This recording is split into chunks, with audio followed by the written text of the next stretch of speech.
Unas cuantas cosas que contarle durante la hora y media que tenemos por delante. Un placer, como siempre, acompañarles. Entre ellas, por ejemplo, una fantástica exposición sobre el cineasta francés Georges Méliès, que se acaba de inaugurar esta tarde de la mano de la obra social La Caixa. Enseguida salimos al exterior para contarles alguna que otra cosa. Esta mañana en la prensa local, concretamente La Voz de Almería, el compañero Manolo León, en fin, nos hacía replantearnos lo que hasta ahora conocíamos o lo que significaba el nombre de Almería. En fin, aquello de espejo del mar, no sé hasta qué punto, lo de Torre Vigía, un poco más cercano a la realidad, o aparece en escena un señor, un profesor que se llama, a ver, que lo tengo por aquí, el profesor Federico Corriente Córdoba, que hace referencia a algo que hasta ahora, por lo menos, no sé si ustedes, un servidor no tenía ni idea, pero esto es de lo que queremos hablarles y desvelar un poco si hay algo de cierto o no en ello. Lo de novia desvelada, como una doncella a la que el varón aparta el velo para contemplar su esplendor una vez consumada la boda.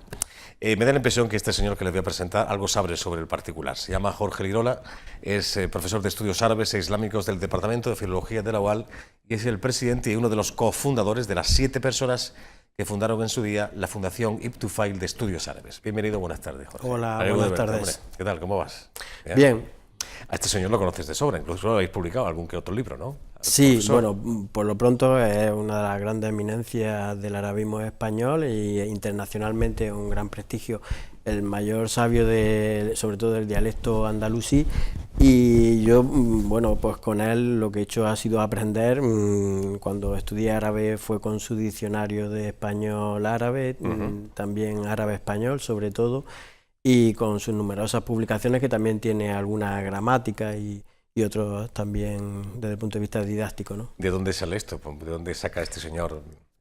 Bueno, él tiene, entre sus numerosas publicaciones, tiene un diccionario de arabismo que publicó hace ya años en la editorial Gredos, donde, bueno, el arabismo Almería, no como topónimo, porque él no se ha acercado tanto a los topónimos, sino como al resto de arabismos, lo que serían las palabras habituales.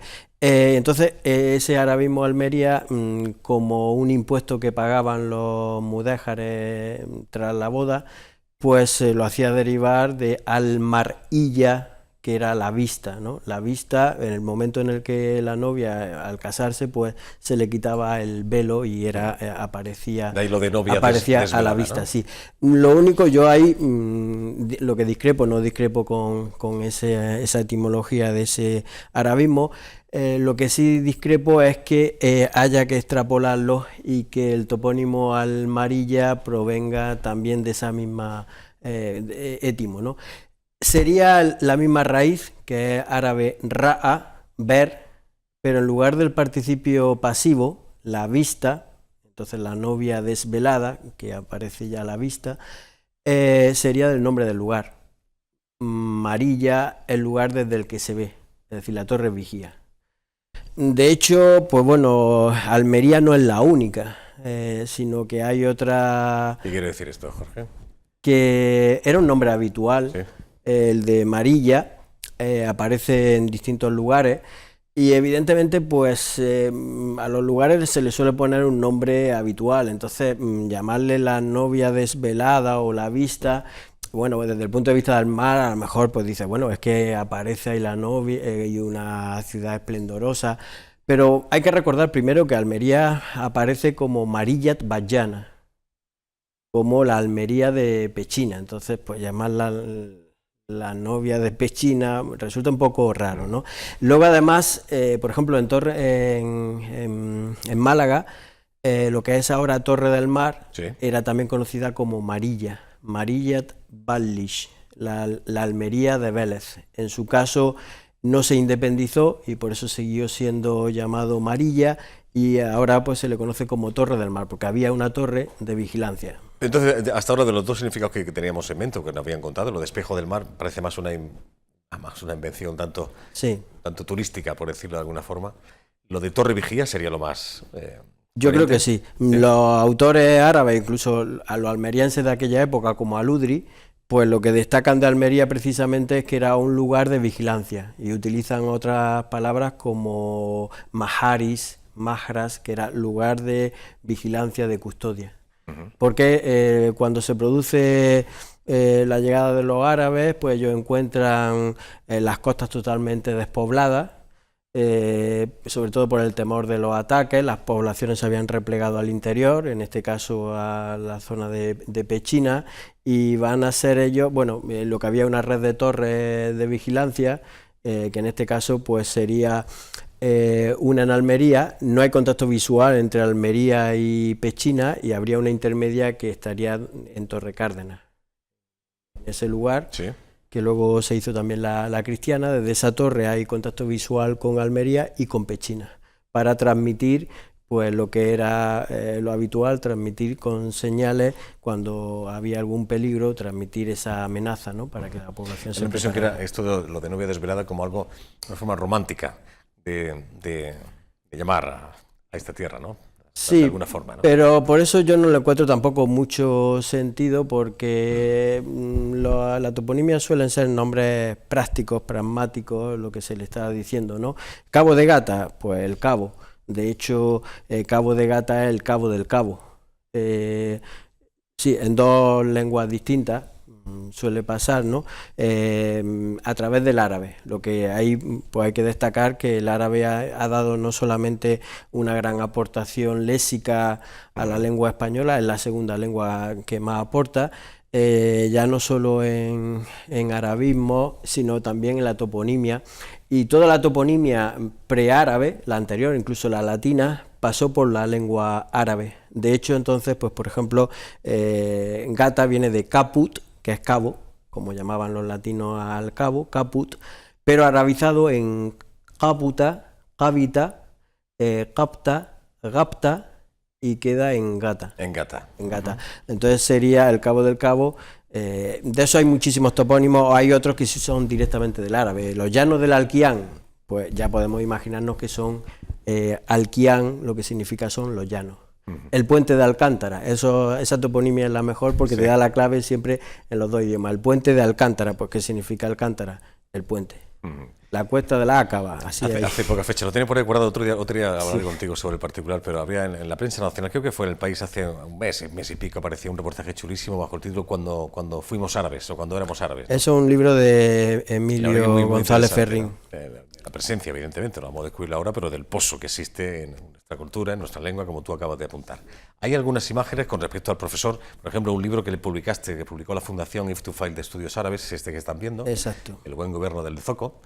¿Qué tiempo tiene este? ¿Cuánto tiempo hace? Del 2014, ahí aparece el símbolo del milenio, porque lo publicamos precisamente, sí, ¿de acuerdo? Porque es una obra además muy importante, porque la publicó Federico Corriente con Pedro Chalmeta, que son dos grandes eminencias. Federico Corriente, como gran filólogo, conocedor sobre todo de la lengua árabe, entonces pues se encargó del establecimiento del texto árabe, de una obra que es muy curiosa porque es un tratado de Hisba, un tratado de cómo funcionaba el mercado. Todas las normativas relacionadas con el mercado, escrito por un malagueño, que se puede extrapolar un poco a Almería por ser ciudades marítimas, ¿no? Tanto... ¿Ese mapa que estamos viendo?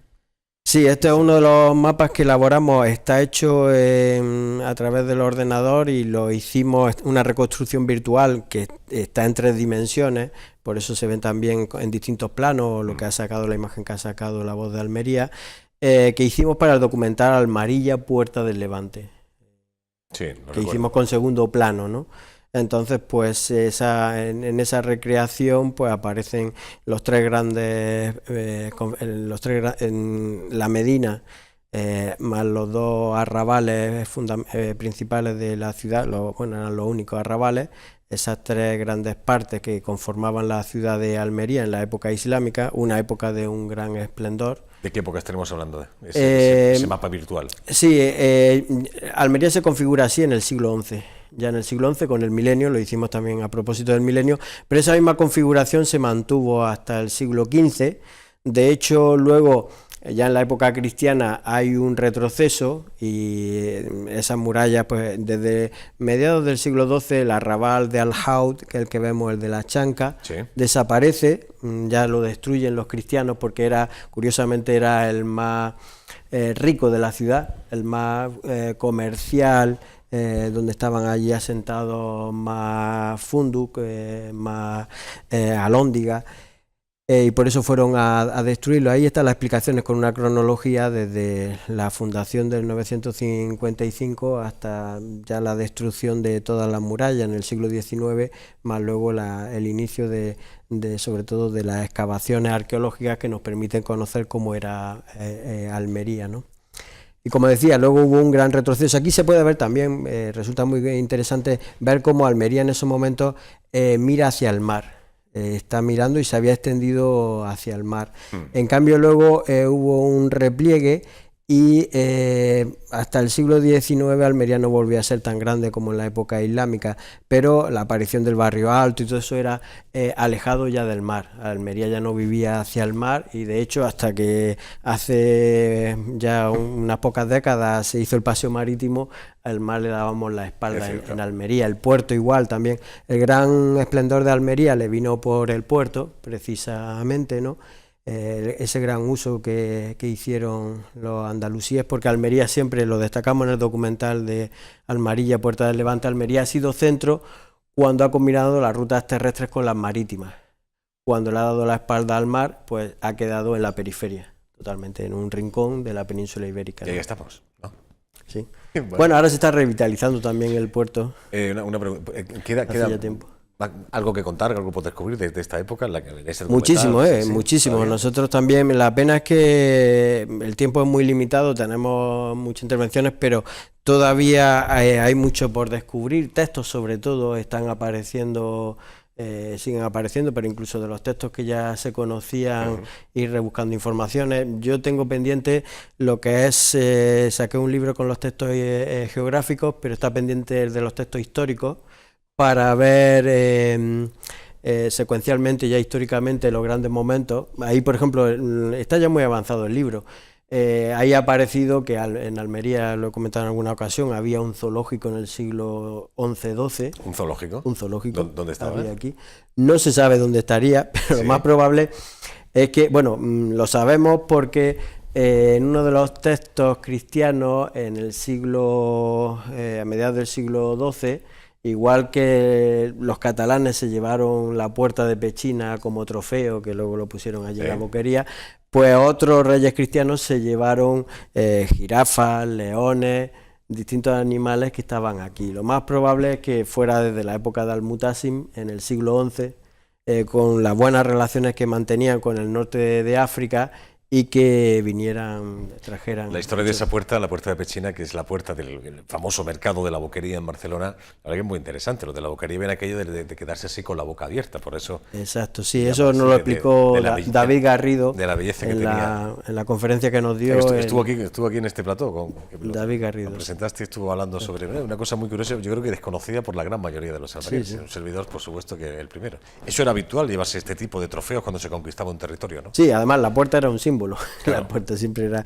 Además la puerta de Pechina era la puerta principal de la ciudad de Almería, era la arteria de comunicaciones, y de hecho lo ha sido hasta hace poco, aunque la puerta ya desapareció como tal, pero si se ve todas las configuraciones en el mapa, se podía ver cómo todas las calles convergen en ese punto, en la puerta de Pechina. Pablo Iglesias, Alcalde Muñoz, toda esa serie de calles, la Rambla, convergen porque hubo un momento en el que había que pasar por ahí. Las puertas eran los lugares donde se pagaban impuestos, sobre todo el IVA de la época. El IVA de la época. Sí, el IVA de la época, el impuesto del consumo, pues se pagaba en esas puertas. Todos los que traían productos para venderlos en la ciudad, pues habían de pagar ahí ese IVA, ¿no? Es curioso esto, ¿no, Jorge? A pesar de los siglos que han pasado, no, hay algunas cosas que no han cambiado, ¿no? No, el mundo se ha sofisticado. Sobre todo a la hora de pagar impuestos. El mundo se ha sofisticado, pero el funcionamiento es muy semejante, ¿no? Bueno, oye, ¿en qué trabajas ahora? ¿Qué estáis haciendo? Bueno, pues estamos con muchos proyectos, ¿no? Uno de ellos es con Segundo Plano también. Estamos haciendo la continuación de la serie de la ciudad de Andalucía. Estamos con la de Granada, Garnata, que siempre utilizamos las denominaciones que les dan los autores andalusíes para ver, porque la singularidad que tienen es aprovechar todos los textos andalusíes desde el punto de vista geográfico, histórico y literario. Entonces la hemos llamado Garnata, la Damasco de Al-Ándalus, porque Granada, aunque va a brillar más en la época nazarí, su inicio tiene mucha relación con la dinastía omeya, ¿no? Porque se establecieron allí el Yun de Damasco. De hecho, luego cuando Abderrahmán I llega al Andalus, pues no es casual que desembarcara en Almuñécar, en las costas granadinas, porque va a tener una gran evolución. Estamos muy contentos, muy satisfechos de los resultados que se mostrarán para finales de año. Queremos además ofrecerlo tanto en la versión árabe, estrenarlo en Al Jazeera, en la cadena catarí, porque han colaborado. ¿Sí? ¿Ha habido colaboración? Bueno, colaborar en el sentido de que nos dieron facilidades, nos han ayudado a financiarlo. Más luego también estamos muy agradecidos al Patronato de la Alhambra, que también colabora a sí mismo en ese documental. Es curioso que esto se haga de Almería, ¿no? Vosotros, sí, como profesor, y segundo plano, David Aguirre, que está al frente de esta productora, que trabajan realmente muy bien. Bueno, por recapitular, este académico, el señor Federico Corriente Córdoba, como hoy publicaba La Voz, compañero Manolo León, que le mandamos un saludo, un académico revela un nuevo significado de Almería, novia desvelada. En fin, tu opinión no es esta. Nos quedamos con Torre Vigía, que sería lo más real, ¿no? El significado del nombre de Almería. Sí. ¿No? Creo que es la más acertada, ¿no? Bueno, te agradezco la visita, Jorge. Bueno, habría muchas cosas. Si quieres que os explique un poco también otros proyectos, porque tenemos proyectos también más interesantes. Bueno, tenemos muchos de los proyectos, pero sí, breves pinceladas. Sacamos el libro de nombres y apellidos tradicionales de Almería y su provincia, pero continuamos, es una serie de 7 obras, sí. Y el próximo, que está muy adelantado, es el que va a ser sobre la toponimia. Hemos recopilado toda la toponimia de Almería y su provincia en el siglo XVIII. Tenemos toda esa toponimia. ¿Cuándo lo vemos esto? Yo espero que para finales de año, quizás se retrase un poco hasta principios del año que viene, porque lo estamos haciendo, está con todas las reproducciones de cada una de las localidades, un análisis minucioso, y luego la toponimia es muy rica, es decir, porque ahí lo está haciendo Robert Pocklington ahora, un análisis global, porque ahí hemos recopilado, en total han sido 12.000 topónimos. Y en esa sistematización pues va siendo muy interesante. Es un trabajo arqueológico de la palabra, que ahora vamos por el siglo XVIII y ya estamos empezando a descender también al siglo XVI. Dime una cosita, un pequeño adelanto, algo que te hayas encontrado que te haya llamado la atención. Bueno, ahí por ejemplo, de toda esta época hay muchos recuerdos, pues por ejemplo, Cerros de la Matanza, ¿no? Donde hay varios cerros de la Matanza donde se ven que hubo matanzas de los moriscos, ¿no? Pues aparece en Félix, en lugares donde precisamente se refugiaron los moriscos contra las tropas cristianas que venían a sofocar esa rebelión ante esa revuelta por la vulneración de las capitulaciones que había habido. También, por ejemplo, pagos que reciben el nombre de los baños, donde había baños árabes, ¿no? Y luego, pues, de lo más variopinto, hay cosas... Hasta 12.000, casi nada. Bueno, interesante trabajo. El que ya hicisteis, la verdad que estaba muy bien. Y esto que vais a hacer de Granada, la verdad que tiene muy buena pinta, ¿no? Gracias por tu visita y por tu opinión al respecto de este nuevo significado de Almería. Nos quedamos con lo de Torre Vigía por ahora. Bueno, no es nuevo, vale. Insisto en que Federico Corriente lo había sacado anteriormente. Gracias, Jorge Lirola. Hasta la próxima. Empieza el espectáculo. Gracias a vosotros. Es una exposición que se ha inaugurado esta tarde, está en la Plaza de las Veras y que tiene como protagonista al cineasta francés Georges Méliès. El título o el nombre de la exposición, tal cual. Empieza el espectáculo Georges Méliès y el cine de 1900. Bienvenido, buenas tardes, Miguel. Miguel Pérez, Michel, adelante cuando quieras. Pues Joaquín, como bien dices, en la Plaza de las Velas, al final de la Rambla o al principio, como ustedes quieran, van a descubrir mucho más de un hombre que es cine, que es magia. Hablamos de Georges Méliès, el auténtico mago del cine. Y sin duda lo decimos pues mucho tiempo después, ¿no? Nos va a conducir por este viaje que nos ha traído la Caixa. Sergi Martín, muy buenas. Hola, ¿qué tal? Cuéntame un poquito más sobre este autor francés que redescubrió el cine o la verdad es que lo toqueteó de tal manera que hizo magia con él, ¿no? Bueno, lo bueno que tiene Georges Méliès, aparte de ser un gran mago del cine, como tú decías, es que básicamente es el primero que creyó en el cine. El primero que hizo del cine la máquina de contar historias que nos ha estado acompañando durante todo el siglo XX. Él empezó con un pequeño teatro en París, que podemos ver aquí una pequeña reproducción en la exposición, pero rápidamente coincidió con los hermanos Lumière.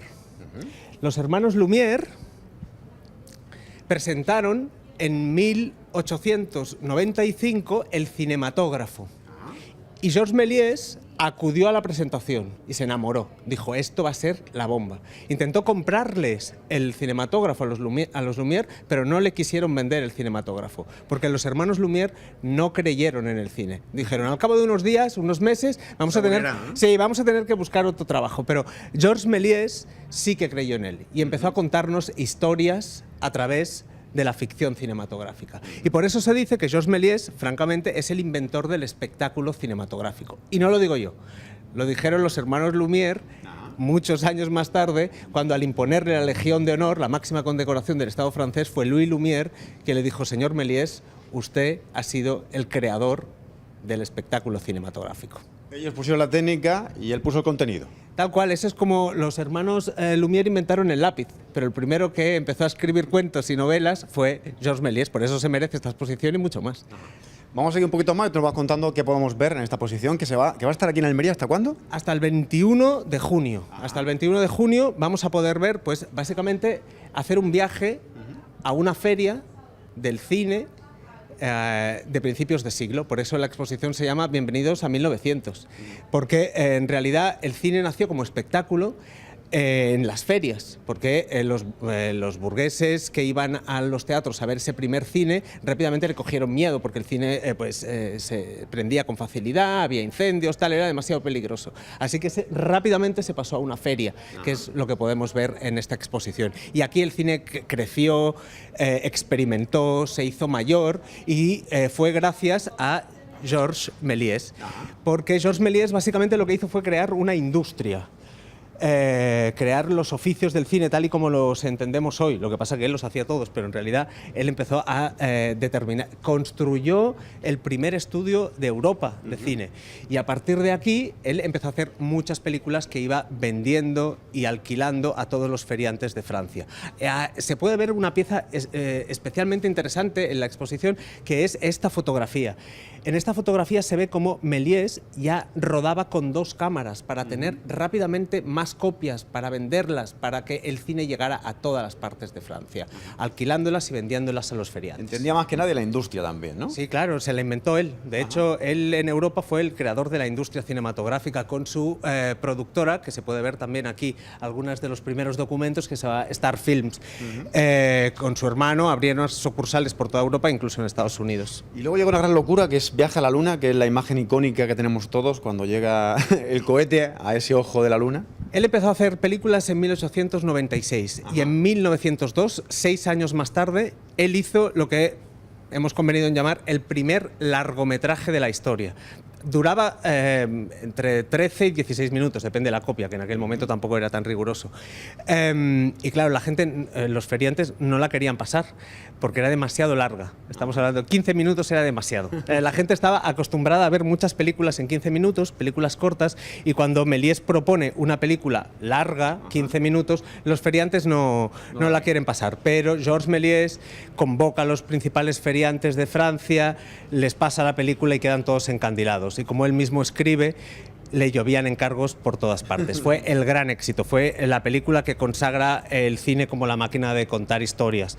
Principio, nudo, desenlace, que os voy a contar, la magia del cine. Y luego nos encantó a todos, hemos visto videoclips inspirados en esta película. Son los que tenemos una edad, ¿eh, Michel? Sí, la verdad es que sí que te iba a contar a ti.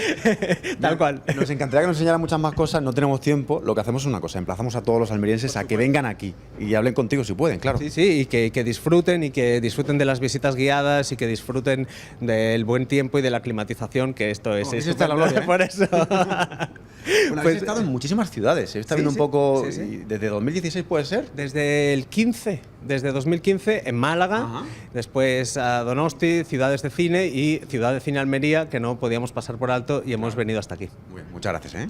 No hay de qué, a disfrutarla. Gracias. Bueno, pues ya lo digo, aquí se puede descubrir mucho más. Esto es un aperitivo simplemente de Méliès, un hombre que sorprendía, asustaba a su público y pues le dio sentido a algo tan almeriense también como es el cine. Las exposiciones de la Caixa, es una opinión particular, siempre sorprende, siempre son, la verdad, que de mucha calidad, muy buenas, sobre todo en este caso, protagonizada por este cineasta francés, Georges Méliès. El cine de 1900 empieza el espectáculo. Desde hoy, hasta unos cuantos días, en la Plaza de las Velas, en la capital almeriense. Gracias, Michel, y a Sergi Martín, que es el comisario de dicha exposición. Un par de libros. Este fue el primero, que por cierto ya va por la segunda edición, Testamento de Sangre. Digo el primero no sé si de alguna trilogía, porque el segundo tiene que ver con este, el Testamento de Sangre. Y hace pocas fechas, no sé si fue la semana pasada aproximadamente, el autor, nuestro próximo invitado, pues publicaba esta segunda parte o la continuación de este libro, Luna de Sangre. Alfredo Benteo, bienvenido, buenas tardes. Buenas tardes. Tienen que ver uno con el otro, imagino, ¿no? Sí, el Luna de Sangre es la continuación argumental de Testamento de Sangre. ¿Hay una trilogía? ¿Faltaría un tercero o se queda aquí la historia? Bueno, no hay nada decidido ni nada descartado. ¿Eres asesor laboral, profesionalmente hablando? Es como te ganas la vida, pero esa faceta de escritor, te comentaba hace un momentito, te preguntaba cuando entra el gusanillo y empiezas a escribir su primer libro, hay un segundo, esto es, en fin, difícil de... Sí, la verdad es que una vez que entras en la dinámica de la literatura como creador, es difícil desengancharte. También es muy difícil crear una obra histórica con todo el rigor y todo el contenido que conlleva. No solo tiene la parte de imaginación, sino también esa parte de investigación. Efectivamente, hay trabajo de campo, la novela histórica lo requiere, ahí tienen las dos portadas, evidentemente. Dime la relación que hay del primero con el segundo, por unirlos un poco, unirlo conductor. Testamento de Sangre está incardinado en la reconquista cristiana de Almería y de sus territorios, concretamente en torno a 1485 en adelante. Y bueno, ahí hay un personaje, el protagonista, y ocurre una serie de acontecimientos, de hechos, que le devienen un exilio al norte de África y unos resultados bastante terribles para él y para su familia. Y bueno, Luna de Sangre pues viene a resolver toda esa serie de misterios que quedan velados en Testamento de Sangre y a descubrir al lector qué ocurrió realmente, por qué ocurrió y cuáles fueron las consecuencias. ¿Estamos hablando de la provincia de Almería? ¿Nos quedamos aquí? Sí, no, estamos hablando de la provincia de Almería como núcleo central, pero el argumento viaja tanto a otras partes de la península ibérica como al norte de África, y en la segunda novela el norte de África es protagonista y sobre todo el Mediterráneo. Origen, las raíces y el sentido de la vida, ¿no? Digamos tres patas de esta historia. Sí, el nombre Sangre en los dos títulos hace alusión a eso precisamente, a la etimología de la palabra como origen, como vínculo. Hay un pueblo en la provincia de Almería que, en fin, está muy ligado, no sé si a tu vida, a tu infancia, que es Senés, ¿no? Sí. ¿Por qué es esto? Bueno, yo soy de Senés, aunque circunstancialmente, por motivos laborales y por motivos académicos, mi vida ha transcurrido casi siempre en Almería capital, pero nunca me he desvinculado de Senés. Y bueno, Senés es el germen de esta novela, donde empieza todo y de alguna manera donde acaba todo también en esta segunda novela. Pero también basado en hechos históricos, bueno, más que hay hechos históricos, como novela histórica que es, los hechos históricos reales en los que se basa esta novela no ocurren precisamente en Senés. En Senés ocurrieron hechos históricos, pero la historiografía no lo ha contemplado, no hay documentos que lo reflejen, pero sí que hay realidades físicas palpables, como son inscripciones árabes en el Barranco de los Molinos, junto a una fortaleza almohade impresionante que hay en Senés, muy desconocida, y en cambio de unas dimensiones enormes, y sí que hay esa evidencia física de esas inscripciones árabes, que es las que yo he tratado de dar contenido y significado, aunque de una forma fabulada, en estas dos novelas. Dime una cosa, Alfredo, cuando se aborda una novela histórica, ese trabajo de campo, hay que investigar para no cometer errores, ser lo más preciso posible, esto como...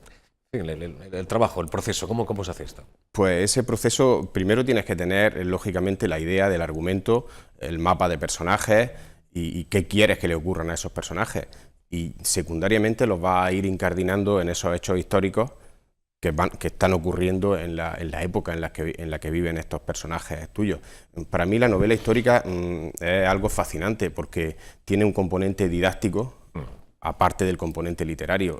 Nadie que lea una novela histórica va a olvidar jamás los hechos históricos que se narren en esa novela. Por eso hay que ser muy escrupuloso, no solo con los hechos históricos, sino con el resto de datos históricos como vestimenta, gastronomía, armas, usos, costumbres, todo eso es una información que se aporta. Todo eso hay que investigarlo, evidentemente. Pero te digo, ¿a qué fuentes? ¿De dónde bebes?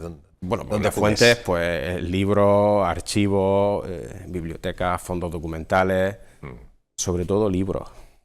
Es una forma de enriquecerse, evidentemente. Sí, sí. No solamente demostrar al público lo que quieres contar, sino Claro. que tú Sí, personalmente como, sí, y luego, como creador, ¿no? También hay que ser hay que andar muy de puntilla en algunas cosas, sobre todo en esta época del final de la dominación musulmana y del principio de la era cristiana, podríamos decir.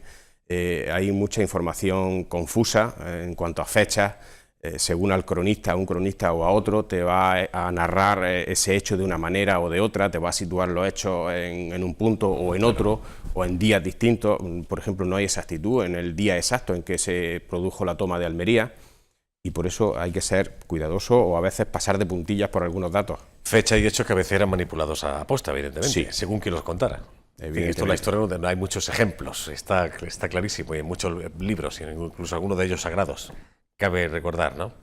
No se tiene la tentación, cuando se están creando esos personajes, de cambiar un poco la historia.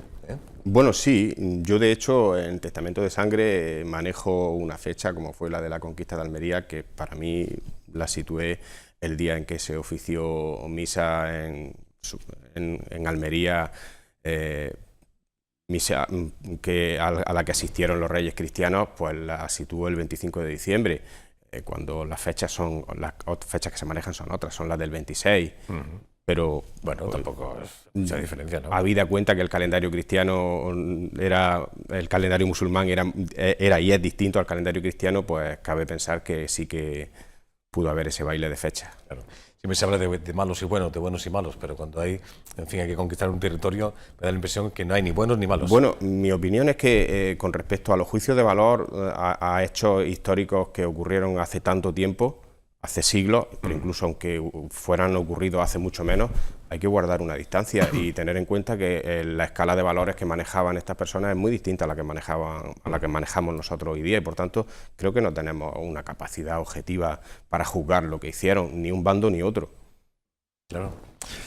Queda por descubrir. Yo le preguntaba antes a Jorge Lirola, me comentaba en la entrevista que hemos hecho antes, sobre ese nuevo significado que ha aparecido en la escena de Novia Desvelada con respecto a Almería, de descubrir, en fin, los inicios de esta ciudad y demás. Sobre esa rebelión de moriscos, sobre esa guerra de las Alpujarras y demás, ¿todavía queda algo que descubrir, algo que contar, o está todo prácticamente hecho? Hay mucho que contar de la rebelión de los moriscos y de la guerra de la Alpujarra. Mucho que contar, que está contado por los cronistas, pero hay muchos personajes de segunda fila que están ocultos que tienen peso específico al saber popular. Sí, sobre todo, si no peso específico en el desarrollo de los hechos, sí que tienen una carga sentimental, literaria, por ejemplo, y épica. Alfredo. Pues no sé, pues ahora mismo, por ejemplo, se me ocurre un morisco de la zona de la Almanzora que se llamó Álvaro Altuzani, que vivió una historia de amor y pena tremenda, que sería larga de narrar, y es una persona que pasó desapercibida en las crónicas de Pérez de Hita. Y bueno, sí, Calderón de la Barca escribió una obra de teatro sobre él, pero también es muy desconocido. Tienes un filón para atacar el nuevo libro, ¿no? Bueno, algo te ronda la cabeza, me da la impresión. Sí, ¿no? seguro que algo habrá. ¿Sí? ¿Tiene que ver con esta historia o está por zanjada? La verdad es que no hay nada decidido. Vale. Bueno. Editorial Círculo Rojo, vuelves a editar con ellos, ¿no? Sí. Este primero va por la segunda edición, quiere decir que, en fin, ha tenido aceptación, ¿no? Testamento de Sangre, y el 1 de Sangre que lo presentabas, ¿esto que fue la semana pasada? Sí, el viernes 18 en el Salón de Pleno de Diputación. Con el diputado y el amigo Diego García, director de Focosur, que le estuvo acompañando, ¿no? También lo hizo recordar en el... También primera. Estuvo con Testamento de Sangre. Nos vemos en otra ocasión. Me estaba comentando, déjame que diga esto públicamente, hablando un poco de la mujer, de la creación literaria de la mujer en época árabe, siglo XI-XII, me estabas comentando, nombres importantes en la ciudad de Almería, y has topado con alguno que merecía la pena sacarla a la luz, ¿no? ¿Vale? Sí. Esto, si quieres, un día lo podemos hablar. Sí, por mí encantado. Como este que me has dicho, el ejemplo que me has puesto de la Alcazaba. Pues el ejemplo que te he puesto, en la Alcazaba hay un lugar que se llama el Mirador de la Odalisca. De la Odalisca. Que le debe el nombre, la Odalisca. Odalisca significa amante y concubina en turco. Y le debe el nombre a Gayalmana, que era una poeta y literata de aquella época, que al mismo tiempo era la amante del sultán. Bueno. Eso lo contamos un día, si te parece bien, ¿vale? Sí, perfecto. Luna de Sangre, segunda entrega de Alfredo Benteo. Gracias por la visita. Gracias a vosotros Que por vaya bien. recibirme. También de un libro hablamos. Esto se presentó ayer tarde, no hubo tiempo para contarlo, pero merece la pena rescatarlo. Con precisión, el listón de la hermenéutica, ese arte de demostrar o interpretar, mejor dicho, textos por parte de algunas personas, es el título de un libro que ayer presentaba en Librería Viva Book un señor que se llama Jaime Fasol y que nos atendía unos minutos. Con él estuvo Juan Domínguez. Adelante, Juan, bienvenido. Sí, Joaquín, con precisión es el título del libro que se va a presentar de forma oficial esta tarde aquí en la librería Viva Book, a donde se ha venido el equipo de exteriores de Abierto al Atardecer de Interalmería Televisión para hablar con el autor del mismo, que no es otro precisamente que Jaime Fasol, a quien con sumo gusto pasamos a saludar ya. Jaime, muy buenas tardes. Buenas tardes, ¿cómo está? Bueno, lo de Jaime por decir, porque realmente es Jane, ¿no? Es James, sí, es el nombre que me dio mi madre. Nacido en Chicago, ¿no? En Chicago, sí, compañero de Al Capone.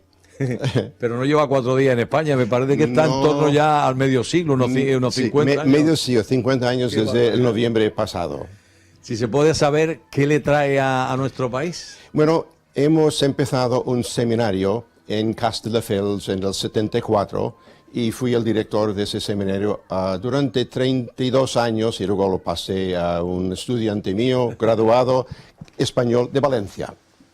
En Játiva, que creo que es ahora mismo donde vive, ¿no? Sí, más bien allí porque estamos viajando por todo el país dando conferencias, tanto mi esposa como un servidor. Entonces tenemos que tener un sitio donde aterrizar y otra vez empezar a viajar.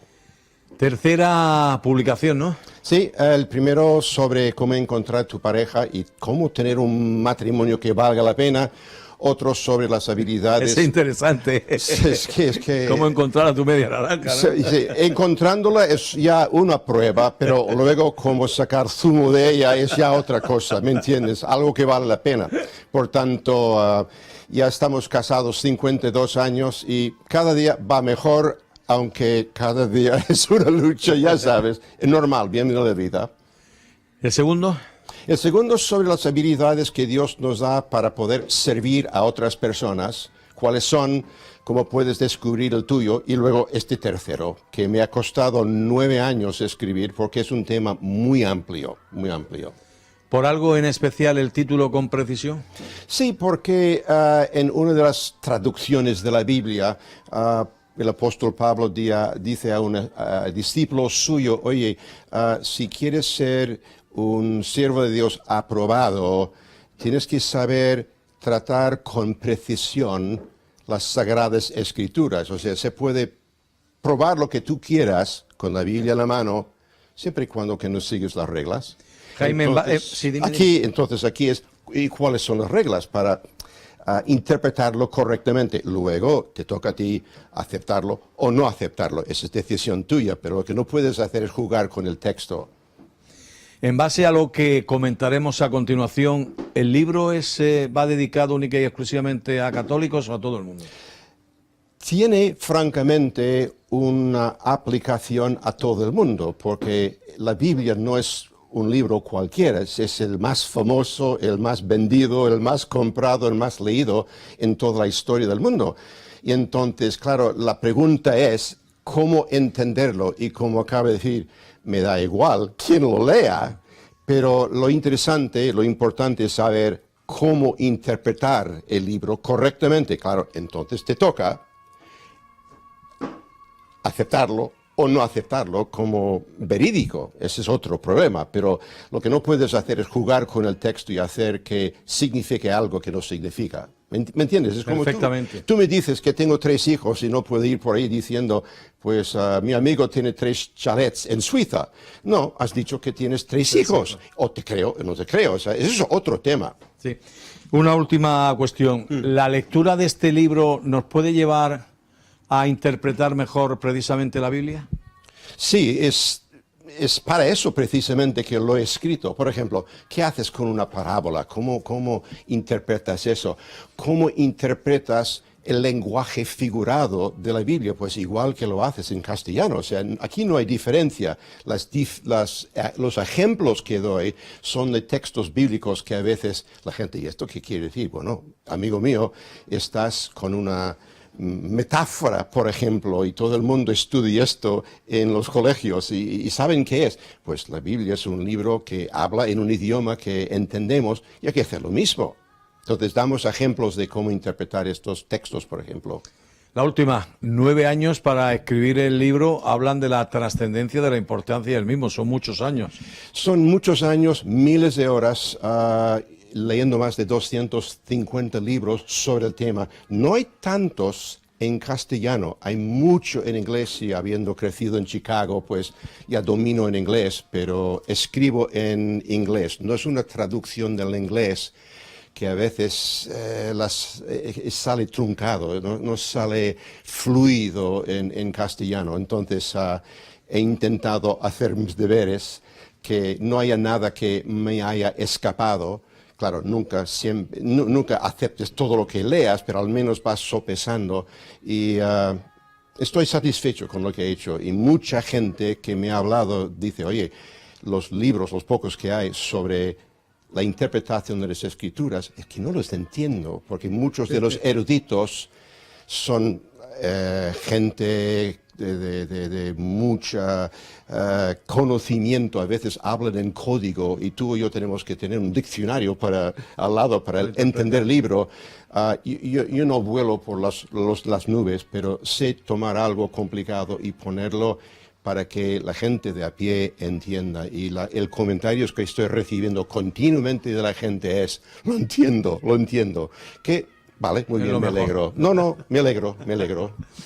Jaime, mil gracias por estos minutos que nos has dedicado. Ya Almería, un punto más de la geografía española, de los muchos que lleva ya presentando el libro, ¿no? Pues gracias, sí. Cada ciudad tiene su encanto. Hoy hemos pasado el tiempo viendo el catedral y comiendo pescaditos. Muchas gracias. Joaquín, pues todo un lujo poder hablar con Jaime Fasol, el autor precisamente de este libro, con precisión que, como decía, se va a presentar aquí esta tarde de forma oficial en la librería Viva Book. Así lo hizo ayer por la tarde, efectivamente, con precisión el listo de la hermenéutica bíblica, esa forma el arte de interpretar textos, en este caso, estas sagradas escrituras. Living Jazz Legend, otra visita de carácter internacional a las instalaciones de Classic Jazz dentro de su programación fantástica, otro saxofonista histórico que visita esta noche a partir de las 10 este local para ofrecer música de muchos quilates. Se llama Louis Tabaquin y está acompañado de un trío. Así suena. Enseguida de vuelta, más cosas que contarles. Hasta ahora.